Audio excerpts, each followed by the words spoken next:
Welcome back. Well, every week we look forward to that Friday feeling, but our next guests are here to tell us it's actually going to be Don't Friday. And here to explain are Dennis Cournoyer from the American Cancer Society and Dr. Scott Sheftel from Healthy Skin Dermatology. Gentlemen, thank you for coming today. Good morning. It's a great thing that we're bringing awareness to this because we are going to start to get really hot. The sun's going to be out in full force and people really need to start protecting themselves. So, Dennis, let's start with you. What really is Don't Friday? Yes, Don't Friday occurs on the Friday before Memorial Day weekend typically. And it's usually a weekend that people like to spend a lot of time outside, and we want to make sure people are aware of how they should be protecting their skin and being sun safety, especially during those hours of 10 a.m. to 4 p.m. when people are outside, and that's when the sun is at its most. So it's not just for this weekend, it's not just for the summer, but it's year-round that we really need to make sure that people are aware of what they can do to prevent themselves from being harmed by the sun rays. Absolutely, and it's something that I don't think a lot of people have in their mind all the time. You know, even if you're doing your day-to-day errands around town, you know, the sun might hit you for 5 minutes at a time. That's still going to do something to your skin if you don't have the proper protection. So, Doctor, why would you say that Arizonans should really be concerned about their skin? Well, our concern is that skin cancer is the most common type of cancer with an incidence that surpasses all other types of skin cancer, or all other types of cancers. And that includes breast, lung, colon, and prostate. So an eye-opening statistic is that 1 in 5 Americans are going to have a skin cancer during their lifetime. That's shocking. It is shocking. It's something that people don't know and they don't pay attention to. So our concern is shared that the incidence is increasing, and there's morbidity and a mortality that's associated with skin cancer. Well, that's certainly the aspect that people don't really think about. They don't take it to that point. So there is good news, though. And the good news is early detection, and that most skin cancers are treatable, and in some cases even preventable. Very good. And there are certain signs that people should really be looking out for on their skin as far as changes that could indicate something like cancer. So what should people really keep their eye out for? Well, every person has to have a familiarity with their skin as far as things that are changing. We look for irregular pigmentation, we look for lumps and bumps, changes in size, shape, color, or appearance. Very important when you see these types of changes that you take notice.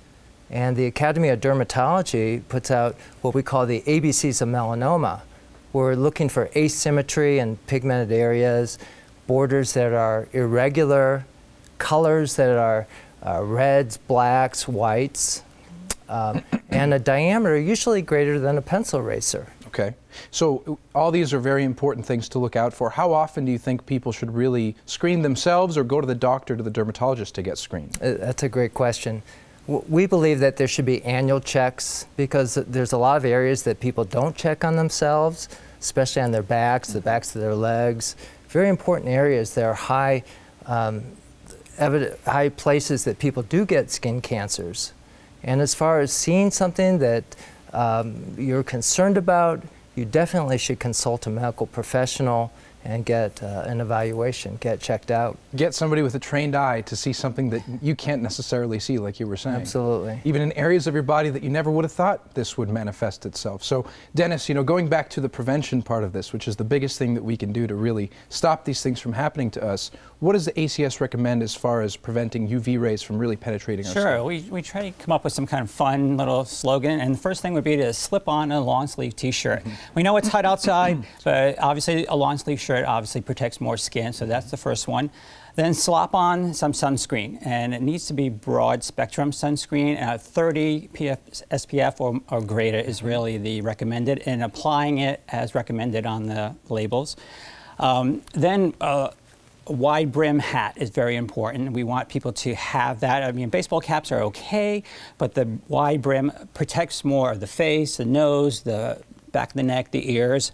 And then a pair of sunglasses. Wrap on some sunglasses, look cool, protect those eyes and the skin around the eyes because that also sunburns. Perfect. Well, these are, like I said, these are things that people don't necessarily think about every day. They think, well, I'm going to look dorky in a hat. Well, no, you're not. It's actually cool to protect your skin these days because you never know what's going to happen. You never know when it's going to hit. So very important that we're bringing, again, this awareness back to protecting our skin from the medical aspect of it and also from bringing perspective and bringing awareness again to skin cancer through the American Cancer Society. So I want to thank you both so much for joining us today and sort of nipping it in the bud before summertime. So thank you. Thank you. Absolutely. Now tomorrow again, guys, is Don't Friday, which is a reminder from the American Cancer Society to practice sun safety this holiday weekend and really throughout the year. To learn more, you can call 800-227-2345 or visit cancer.org.